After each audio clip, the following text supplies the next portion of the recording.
శుక్లాంబరధరం విష్ణుం శశివర్ణం చతుర్భుజం ప్రసన్నవదనం ధ్యాయేత్ సర్వవిఘ్నోపశాంతయే. ఆపదామపహర్తారం దాతారం సర్వసంపదాం లోకాభిరామం శ్రీరామం భూయో భూయో నమామ్యహం. బుద్ధిర్బలం యశోధైర్యం నిర్భయత్వమరోగత అజాడ్యం వాక్పటుత్వం చ హనుమత్స్మరణాత్ భవేత్. హై డ్రీమ్ ప్రేక్షకులకు 2024 నూతన సంవత్సర శుభాకాంక్షలు. ఈ 2024 సంవత్సరం ఆరంభమంతా కూడా ఈ మాసంలో జరగబోయేటటువంటి మర్యాదా పురుషోత్తముడు మనుష్యులకు ఎలా జీవించాలో నేర్పటం కోసమని అవతరించినటువంటి ఆ శ్రీరామచంద్ర ప్రభువు యొక్క జన్మస్థలంలో అయోధ్యలో ఆ బాలరాముని ప్రతిష్టని గురించి అందరూ కూడా ఎదురు చూస్తూ ఉన్నారు. ప్రపంచమంతా కూడా ఎదురు చూస్తూ ఉన్నది. చాలామంది దేవుళ్ళు ఉంటారు, కానీ వాళ్ళందరూ కంటే కూడా ప్రత్యేకత శ్రీరామచంద్రునిలో ఉన్నది. ఆయన గ్లోబల్ గాడ్ అంటారు. ఎందువల్లంటే థాయిలాండ్, ఇండోనేషియా మొదలైనటువంటి దేశాలన్నింటిలో అసలు రాముడు వాళ్ళవాడే అని చెప్పి కూడా తలుస్తూ ఉంటారు. ప్రపంచ భాషలు అన్నిటిలో కూడా ఆ రాముని చరిత్ర రామాయణం అనువదింపబడ్డది. కాబట్టి ప్రపంచవ్యాప్తంగా అన్ని దేశాల అన్ని భాషల వాళ్ళు కూడా ఆ రాముని యందు ఒక ప్రత్యేకమైనటువంటి గౌరవాదరాలు కలిగినటువంటి వాళ్ళు. నిన్న మొన్నట్లోనే కాశ్మీర్ ముస్లిం నాయకుడు ఫరూక్ అబ్దుల్లా చెప్పారు, శ్రీరాముడు ఏదో ఒక మతానికి పరిమితమైనటువంటి వ్యక్తి కాదు, ఆయన ప్రపంచం అంతటికీ కూడా ఆదర్శ వ్యక్తి అని చెప్పడం జరిగింది. అటువంటి ఆ గ్లోబల్ గాడ్ శ్రీరాముని యొక్క ప్రతిష్ట కోసమని ప్రపంచమంతా ఎదురు చూస్తూ ఉన్నది. ప్రత్యేకత ఏమిటంటే ఆ శ్రీరాముని యొక్క జన్మభూమి పోరాటంతో సాధించినటువంటి జన్మభూమి. మొట్టమొదట్లో అయోధ్యలో శ్రీరామచంద్రుని కుమారుడైనటువంటి కుశుడు ఒక భవ్య మందిరాన్ని నిర్మించడం జరిగింది. తరువాత 1వ శతాబ్దంలో విక్రమాదిత్యుడు దాన్ని పునరుద్ధరించాడు. 1528వ సంవత్సరంలో బాబరు దండయాత్ర సమయంలో ఆ బాబరు తన సేనాని అయినటువంటి మీర్ బాకిం అనేటటువంటి అతని ద్వారా అక్కడ ఉన్నటువంటి అయోధ్యలో ఉన్నటువంటి రామమందిరాన్ని పడగొట్టించటము, 3 గుమ్మటాలు కట్టించటము జరిగింది. దాన్నే బాబ్రీ మసీద్ అనేవాళ్ళు. అక్కడ ఏనాడు కూడా ప్రార్థనలు జరగలేదు. ఖురానే చెప్పింది ప్రార్థనలు జరగనటువంటిది మసీదు కింద గుర్తింపబడదని. మొత్తానికి ఏదైనా బాబర్ నిర్మించాడు కాబట్టి బాబ్రీ మసీదుగా చెప్పబడుతూ ఉండేది. దానికోసమని రామభక్తులు హిందువులైనటువంటి వాళ్ళు చాలా పోరాటాలు చేశారు. 1555లో ఆ రామమందిరం కోసమని చాలా పెద్ద ఎత్తున రామభక్తులు పోరాటం చేస్తే ఆనాడు 1,25,000 మందిని ఊచకోత కొయ్యటం జరిగింది. అటువంటి దారుణమైనటువంటి పరిస్థితుల్లో ఆ రాముని కోసమని 77 యుద్ధాలు జరిగాయి. 490 సంవత్సరాల పాటు 77 యుద్ధాలు జరిగి 4 లక్షల మందికి పైగా ఆ రాముని కోసం ప్రాణాలు అర్పించారు. మన అదృష్టం ఏమిటంటే అంతమంది రాముని కోసమనే జీవితాలు అర్పించారు. ఆ రాముని యొక్క భవ్య మందిరాన్ని నిర్మించలేకపోయారు, ప్రతిష్ఠ చూడలేకపోయారు. ఆ అదృష్టము ఈనాడు మనకు లభించడం ఈ తరం వాళ్ళ యొక్క అదృష్టం. ఆ తరువాత 1885వ సంవత్సరంలో ఒక మహంత్ అప్పటి ఆంగ్ల ప్రభుత్వాన్ని కోరడం జరిగింది. అయ్యా ఇది రామజన్మభూమి, దీనిని మాకు ఇప్పించవలసినది అని చెప్పి ఆయన చూపిన ప్రమాణాల్ని ఆంగ్ల ప్రభుత్వం అంగీకరించింది. నిజమే కావచ్చు, కానీ చాలా కాలంగా ఇక్కడ మసీదు ఉన్నది కాబట్టి ఇవాళ దాన్ని మార్చి దేవాలయం కింద ఇవ్వలేము అని చెప్పి ప్రభుత్వము దానికి సిద్ధం కాలేకపోయింది, అంగీకరించలేదు. తర్వాత 1934వ సంవత్సరంలో ఒక సంఘటన జరిగింది. ఒక గోవు యొక్క హత్య జరిగింది అయోధ్య ప్రాంతంలో. రామభక్తులైనటువంటి వాళ్ళు దాన్ని భరించలేక గోహత్య చేసినటువంటి వాళ్ళని చంపేసేశారు. ఆ సందర్భంలో హిందూ ముస్లింల మధ్య ఒక విధమైనటువంటి పోరాటమే జరిగింది. ఆ పోరాట సమయంలో మొట్టమొదటి కరసేవ అప్పుడే జరిగింది అన్నట్లుగా ఆ గుమ్మటాలు చాలా దెబ్బతిన్నాయి. వాటిని హిందూ భక్తులు భగ్నం చేశారు, ఆ గుమ్మటాలను దెబ్బతీశారు. ఆంగ్ల ప్రభుత్వము దానికి కోపగించి హిందువులకి 84,000 రూపాయలు జరిమానా విధించి హిందువుల నుంచి వసూలు చేయటం జరిగింది. దాన్నంతా బాగు చేయటం కోసమని వాళ్ళకి 84,000 అయినది అని చెప్పి. అట్లా అప్పటి నుంచి కూడా హిందువులు పోరాడుతూనే ఉన్నారు. ఆ పోరాటం 1949వ సంవత్సరం వచ్చేటప్పటికి అప్పటికి స్వాతంత్ర్యం వచ్చింది. సోమనాథ మందిరం కూడా నూతన ప్రభుత్వం కొంత సహకరించటము, సోమనాథ మందిరాన్ని మళ్ళీ పునరుద్ధరించడం జరిగింది. అందువల్ల గోరక్ష పీఠాధిపతి అయినటువంటి సోమనాథ్ అనేటటువంటి ఆయన, అయ్యా రామ మందిరాన్ని కూడా అయోధ్యలో నిర్మింపజేయండి అని చెప్పి ప్రార్థించడం జరిగింది. కానీ అందుకు ప్రభుత్వం అంగీకరించలేదు.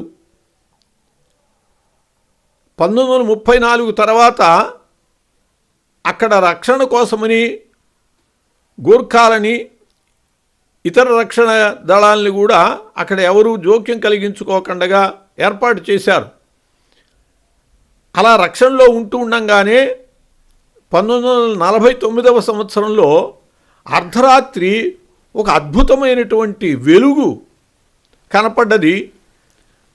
అప్పుడు కాపలాగా 2 ఉన్నారు ఆ ప్రదేశంలో, ఆ గుమ్మటాలని కాపలా కాస్తూ. వాళ్ళలో ఒక ముస్లిం కూడా ఉన్నాడు. ఆ అద్భుతమైనటువంటి వెలుగుకి వీళ్ళకి మూర్ఛ వచ్చినంత పని అయినదట. హఠాత్తుగా ఆ మధ్య గుమ్మటం దగ్గర బాలరాముడి ప్రతిమ ఒకటి వెలిసినట్లుగా వాళ్ళు తర్వాత చెప్పారు. 1983లో ఏకాత్మత రథయాత్ర జరిగింది. దేశవ్యాప్తంగా భరతమాత శ్రీరామచంద్ర ప్రభువు యొక్క విగ్రహాలు రథయాత్రలో ఊరేగించడం జరిగింది. అలా 2 లక్షల గ్రామాలకి ఆ ఏకాత్మత రథయాత్ర హిందువులలో ఏకాత్మత తీసుకురావటం కోసమని జరిగింది. అట్లాగే 1984లో ఢిల్లీలో సాధు సంతులందరూ కూడా సమావేశమయ్యారు. రామ జన్మభూమిని ఎలాగైనా సరే విముక్తి చేసుకోవాలి అని చెప్పి శ్రీరామ జన్మభూమి ముక్తి యజ్ఞ సమితి ఏర్పాటు చేయటం జరిగింది. ఆ తర్వాత జానకి రామ రథాలు ఊరేగింపు చాలా విశేషంగా జరిగింది. అలా రథయాత్రలతో పాటు శిలా పూజలు ఊరూరా కూడా ఇటుకలని పూజించి అయోధ్య రామమందిర నిర్మాణం కోసమని పంపించడం జరిగింది. అలా 2,80,000 చోట్ల నుంచి ఇటుకలు వచ్చాయి, విదేశాల నుంచి కూడా వచ్చాయి. ఆ సందర్భంలో ఒక్కొక్క శిలకి 101 రూపాయి 25 పైసలు మాత్రమే నిధిని ఇవ్వమని కోరితే 8 కోట్ల నిధి వచ్చింది. దాంతో శ్రీరామ జన్మభూమి ముక్తి యజ్ఞ సమితికి కార్యక్రమ నిర్వహణకి శక్తి ఆర్థిక పరిపుష్టి వచ్చింది. ఆ తర్వాత 1990లో మొట్టమొదటి కరసేవకి పిలుపునిచ్చారు సాధు సంతులు, విశ్వ హిందూ పరిషత్ కార్యకర్తలందరూ కూడా.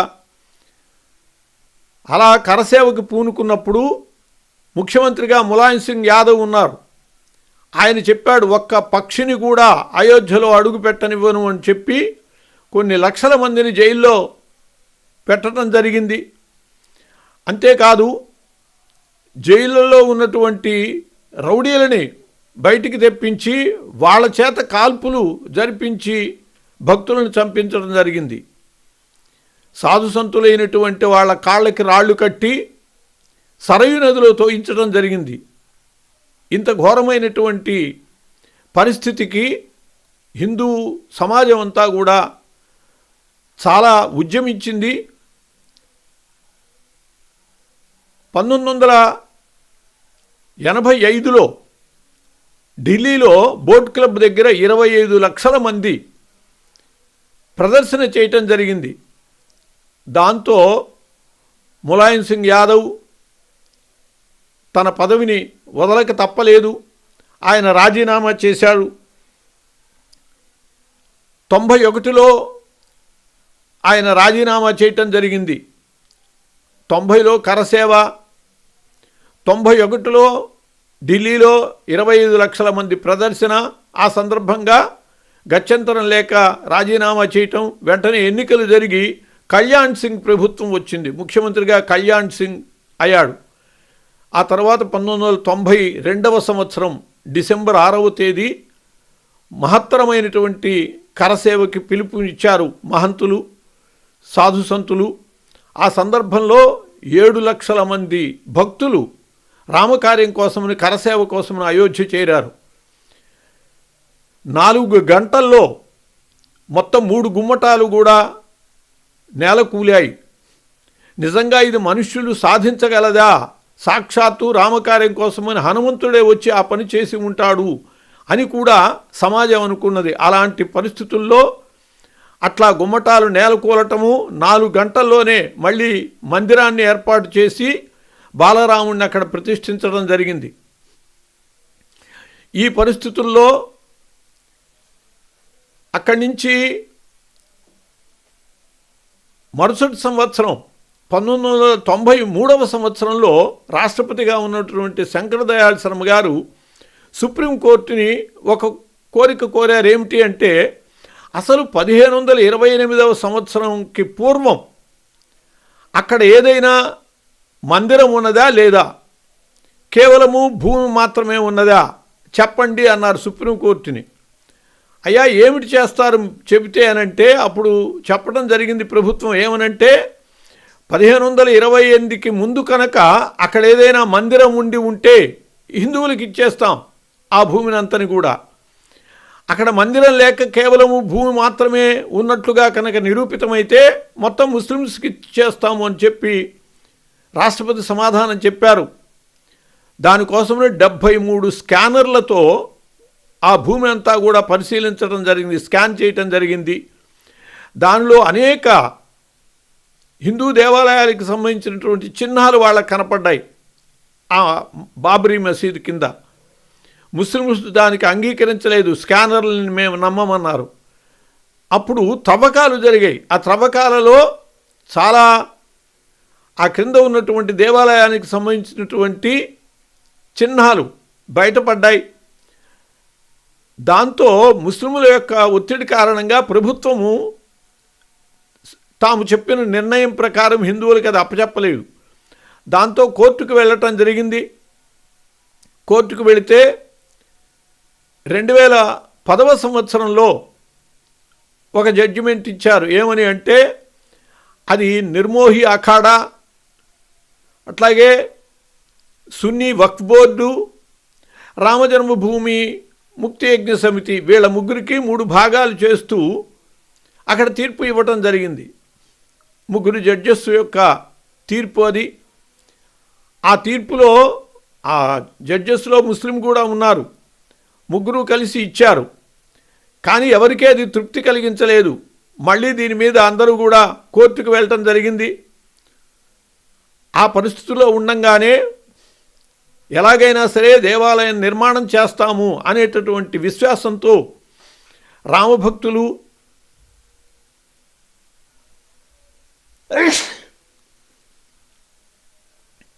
రామజన్మభూమి ముక్తి యజ్ఞ సమితి సాధు సంతులు అందరూ కూడా ప్రయత్నం చేస్తూ శిలల్ని ఊనించటం మొదలుపెట్టారు.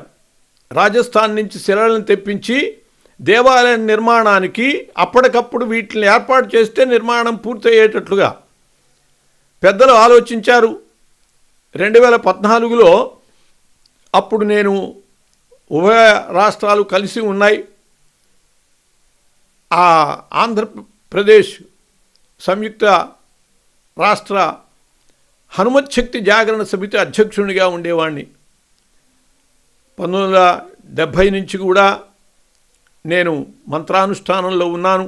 అది పెద్దలకి తెలిసి ఉండటం వల్ల వాళ్ళు ఏమన్నారంటే కేవలము భౌతిక పదార్థాల బలం కాదు, మంత్రబలం కూడా మనకు కావాలి ఈ కార్యానికి, కాబట్టి ఆ బాధ్యత మీరు స్వీకరించండి అని చెప్పి రామ యంత్రాన్ని సిద్ధం చేయటము, ఆ యంత్రానికి మంత్రానుష్ఠానం జరిపించటము, ఈ బాధ్యతని విశ్వ పరిషత్ పెద్దలు నాకు అప్పచెప్పడం జరిగింది. అప్పటి నుంచి కూడా తల ఉంచుకుని వాళ్ళు శిలలను తయారు చేస్తూనే ఉన్నారు. నేను దీక్షలో ఉండి ఈ హనుమన్ యంత్రాన్ని రామ యంత్రాన్ని సిద్ధం చేసి దానికి అనుష్ఠానాలు చేస్తూనే ఉన్నాను. క్రమంగా శుభపరిణామాలు రావటం, నరేంద్ర మోడీ ప్రధాని కావటం, ఆ తరువాత 2019వ సంవత్సరంలో నవంబర్ 9వ తేదీ full bench, supreme court full bench judgement ఇచ్చింది. ఆ కోర్టులో పరాశరన్ అని చెప్పి 92 ఏళ్ల వృద్ధులు రోజుకి 5 గంటల చొప్పున నిలబడి వాదించేవారు. జడ్జి చెప్పారు, మీరు పెద్దవారు కూర్చుని వాదించండి అని, కానీ నా రాముడి కోసం నేను నిలబడే వాదిస్తాను అని చెప్పి ఆయన అంతా 92 ఏళ్ల వయస్సులో కూడా సిద్ధమయ్యారు. ఆ రాముడి కోసమని అందరికీ ఉన్నటువంటి తపన అది. దానికి కావలసినటువంటి సాక్ష్యాలు చూపాల్సి వచ్చింది. దానికి రామభద్రాచార్య అని చెప్పి ఆయన పుట్టు గుడ్డి, కానీ ఆయన ఇక్కడ సాక్ష్యంగా వచ్చారు. ఆయనకే అక్షి లేదు, కానీ ఆయన సాక్షిగా వేదాల్లో ఫలాని చోట ఇది అయోధ్య అని చెప్పి, రామజన్మభూమి అని చెప్పి ప్రమాణం ఉన్నదని చెప్పి, పురాణాల్లో ఇక్కడ ఉన్నదని చెప్పి ఆయన అట్లా ప్రమాణాలు వరుసగా ఇస్తూ ఉంటే జడ్జి ఆశ్చర్యపోయారు ఆయన యొక్క ప్రజ్ఞకి. అలా మొత్తానికి 2019వ సంవత్సరం నవంబర్ 9వ తేదీ జడ్జిమెంట్ వచ్చింది. ఇది పూర్తిగా రామభక్తులకే చెందుతుంది, రామజన్మభూమి నిర్మాణానికే హిందువులకే చెందుతుంది అని చెప్పి అప్పచెప్పడం జరిగింది. దాంతోపాటు ముస్లింలకు కూడా ఒక 5 ఎకరాలు కొంత దూరంలో అయినా సరే వాళ్ళకి ఏర్పాటు చేసి వాళ్ళకు కూడా మసీదుకి ఏర్పాట్లు చేయాలని చెప్పి ప్రభుత్వాన్ని ఆదేశించడం జరిగింది. అలాగే నిర్మోహి అఖాడా వాళ్ళని ఈ మందిర నిర్మాణ కమిటీలో వాళ్ళని కూడా ఏర్పాటు చేయాలని చెప్పి ఇట్లా తీర్పు చెప్పడంతో 2020వ సంవత్సరం ఆగస్టు 5వ తేదీ ఆ రామజన్మభూమిలో శంకుస్థాపన జరిగింది. భూమి పూజ ప్రధాని నరేంద్ర మోడీ చేతుల మీదుగా ఆ భూమి పూజ జరిగింది. ఆ తర్వాత మందిర నిర్మాణం కోసమని 2021లో ఇది ఎవరో ఒక సంస్థ చేసింది అనేటటువంటి పరిస్థితి ప్రజల్లో రాకూడదు, నేను కూడా ఈ మందిర నిర్మాణ కర్తని అని చెప్పి అందరూ ప్రతి వ్యక్తి తృప్తి పడాలి అని చెప్పి ₹1 అయినా సరే ప్రతి వ్యక్తి నుంచి స్వీకరించండి అని చెప్పి పెద్దలు ఆదేశం చేశారు. ఆ విధంగా 21లో నిధి సేకరణ జరిపితే ఊహించని రీతిగా ఏదో 1,000 కోట్లో కొన్ని కోట్లో వస్తుందని అనుకుంటే 3,401 కోటి విరాళాలు వచ్చాయి. అసాధారణమైనటువంటి రీతిలో 22-23 సంవత్సరాల్లో చాలా గొప్పగా పెద్ద పెద్ద ఇంజనీర్లతో ఈనాడు కూడా భూకంపాలకి వాటికి బెరసనటువంటి రీతిగా మందిర నిర్మాణం జరిగింది. ఈ 2024 జనవరి 22వ తేదీ రాములలా అయోధ్యలో రామజన్మభూమిలో నిర్మితమైనటువంటి అద్భుత మందిరంలో విరాజమానుడు కానున్నాడు. మంత్రపూతమైనటువంటి యంత్రం ప్రతిష్ఠించి దాని మీద బాలరాముని యొక్క విగ్రహం ప్రతిష్ఠ కాబోతూ ఉన్నది. యావత్ సమాజము దీనికోసమని విరాళాలు ఇచ్చింది. కాబట్టి యావత్ సమాజానికి కూడా ఏదో రూపంలో ఈ ప్రతిష్టా కార్యంలో భాగస్వామ్యం ఇవ్వాలి, ఆ రామానుగ్రహాన్ని వాళ్ళకి అందజేయాలి అని చెప్పి అక్కడ బాలరామునికి పూజ చేసినటువంటి అక్షతలు అయోధ్య నుండి యావత్ దేశానికి పంపడం జరిగింది. అవి రాష్ట్రాల నుంచి జిల్లాల నుంచి మండలాల నుంచి గ్రామాలు, అలా గ్రామాల నుంచి ఇంటింటికి ఈ 1వ తారీఖు నుంచి అందరికీ కూడా ప్రతి వ్యక్తికి అంది అవి వాటిని ధరించి ఆ శ్రీరాముని యొక్క ప్రతిష్టా కార్యక్రమాన్ని చూడాలి, ఆ రామానుగ్రహాన్ని పొందాలి అని చెప్పి ఆదేశం. అలాగే పెద్దలు తెలియజేశారు. ఇంతగా యుద్ధాలు చేసి సాధించుకున్నటువంటి ఆ రామజన్మభూమిలో ప్రతిష్ఠ జరిగేటటువంటి ఈ పర్వదినం మరొక దీపావళి. కాబట్టి ఆ ప్రతిష్ఠ రోజున జనవరి 22వ తేదీ అంటే మామూలుగా తెలుగు వారికి చాంద్రమాన వాళ్ళకి పుష్యమాసం కాబట్టి ఇది శూన్యమాసం కదా అని అనుమానం వస్తుంది. కొందరు అడిగిన వాళ్ళు కూడా ఉన్నారు. అయోధ్యలో చాంద్రమానం కాదు, అది బార్హస్పత్యమానం అంటారు. అప్పటికి వాళ్ళకి మాఘమాసం వచ్చింది. చాలా అద్భుతమైనటువంటి ముహూర్తం అది. ఆ ముహూర్తంలో జరిగేటటువంటి ప్రతిష్టని అందరం చూడటమే కాకుండా ఆ రోజున ప్రతి ఇంటా కూడా 5 దీపాలు వెలిగించి దీపావళిని చేసుకుని ఆ శ్రీరామచంద్రుని యొక్క ప్రతిష్టా కార్యక్రమాన్ని అద్భుతంగా అందరం పాలు పంచుకోవాలి అని చెప్పి పెద్దలు ఆదేశించారు. అటువంటి రామమందిరానికి ముఖ్యంగా దేవాలయంలో చాలా కీలకమైనటువంటి అంశం యంత్రం. విగ్రహం కంటే కూడా యంత్రం ముఖ్యమైనది. ఎందువల్లంటే తిరుపతి వెంకటేశ్వర స్వామి కంటే కూడా పెద్ద విగ్రహం మనం చేయించవచ్చు. వెంకటేశ్వర స్వామి విగ్రహం అది మన ఇంటి దగ్గర పెట్టి అందరినీ రమ్మంటే ఎవరూ రారు, తిరుపతికే వెళ్తారు. ఎందువల్లంటే విగ్రహం యొక్క పెద్దతనము అందము కాదు, దాని కింద ఉన్నటువంటి యంత్రబలం, ఆ యంత్రబలాన్ని బట్టే ఆ మూర్తిలో శక్తి వస్తుంది, అనుగ్రహించేటటువంటి శక్తి వస్తుంది. 2014 నుంచి ఈ 9 ఏళ్లుగా ఆ యంత్రానికి అక్షర లక్షలు శ్రీరామ మంత్రము షడక్షరి మంత్రం అంటారు. రామతారక షడక్షరి అంటే 6 అక్షరాల మంత్రం అది. కాబట్టి 6 కోట్ల అనుష్ఠానం. ఏ దేవాలయానికి కూడా ఇంత అనుష్ఠానం జరగదు. అలా పెద్దల ఆదేశం ప్రకారము ఆ యంత్రానికి అనుష్ఠానం జరపటము, పెద్దల యొక్క పిలుపు మేరకు అక్టోబర్లోనే వెళ్ళి ఆ యంత్రాన్ని ఇచ్చి రావటం జరిగింది. అలాగే మళ్ళీ ప్రతిష్టల కోసమని వెళ్ళి అక్కడ ఇంకా యంత్రానికి కొంత క్షీరతర్పణలు హోమాదులు పూర్తి చేసి ఆ యంత్ర ప్రతిష్ఠ దిగ్విజయం చేసి రామ విగ్రహ ప్రతిష్టని ప్రీతమ ప్రధాని నరేంద్ర మోడీ చేతుల మీదుగా మహనీయుల యొక్క సమక్షంలో జరిగేటటువంటి దాన్ని అందరం కూడా దర్శిద్దాం. ఆ రామానుగ్రహానికి పాత్రలమవుదాం. మర్యాదా పురుషోత్తముడు ధర్మస్వరూపుడు అయినటువంటి రాముని యొక్క ప్రత్యేకత ఇప్పటికి కూడా రాజకీయ నాయకులు మేము రామరాజ్యం తెస్తాము అని చెప్తూ ఉన్నారు అంటే దాన్ని బట్టి అర్థం చేసుకోవచ్చు. జననీ జన్మభూమిశ్చ స్వర్గాదపి గరీయసి అని చెప్పి ఈనాటికి కూడా మరచిపోనటువంటి ఒక అద్భుతమైన సందేశాన్ని ఇచ్చినటువంటి ఆ శ్రీరామచంద్రుడు జననీ జన్మభూమి విశిష్టతని మనకి తెలియజేసి ఈ దేశాన్ని ఈ ధర్మాన్ని రక్షించుకునేటందుకు మార్గదర్శనం చేశాడు.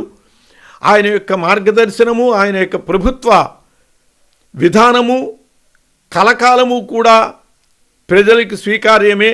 అటువంటి శ్రీరామ జన్మభూమిలో జరిగే ప్రతిష్టని తిలకిద్దాం, ఆ రామానుగ్రహానికి పాత్రులమవుదాం.